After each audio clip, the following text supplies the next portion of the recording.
Tiniyak ni Cabinet Secretary Jose Rene Almendras ang pagpapatupad ng mga hakbangin upang malutas ang korupsyon sa mga pantalan.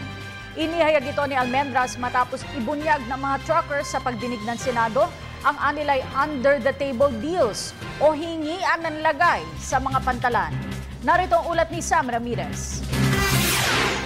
Muling nanawagan ng ilang miyembro ng business sector sa pamahalaan na agad solusyonan ang issue ng korupsyon sa mga pantalan.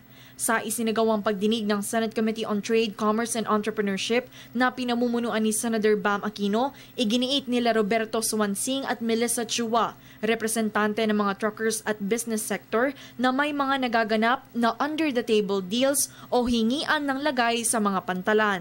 Marami ho inihingan sa pier, no? Like for example, pag di-deliver na ng container, normally, para may delivery, para may karga yung container sa truck, may transaksyon, no? May transaksyon nangyayari. Pag sasoli ng container sa container yard, may transaksyon nangyayari.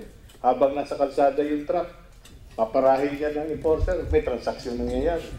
Then, pagdating doon sa loob, may tabo ron, ilalagay mo yung transaction fee doon sa tabo, then parang magic yun, gagalaw na ngayon yung mga dapat gumalaw. Before it started only with the truckers, maybe better the truckers to speak up.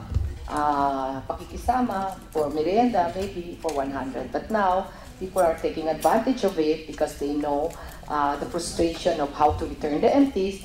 So, even though you have the pre-alert advice, but if you don't do those under the table, they will not accept your empties. So forced to give it to them. Paliwanag ni Senator Aquino, ipinapasa din ang mga tinatawag na lagay na ito sa mga consumers. Marami pong mga elemento, gusto po nila na may delay, gusto nila na may inefficiency, gusto nila may congestion. Kasi nakakapag-charge sila, nakakahingi sila under the table, yung talo po dyan yung taong bayan. Iginiit naman ni Task Force Pantalan Head Cabinet Secretary Rene Almendras na tinutugunan na nila ito. We've actually been trying to solve that.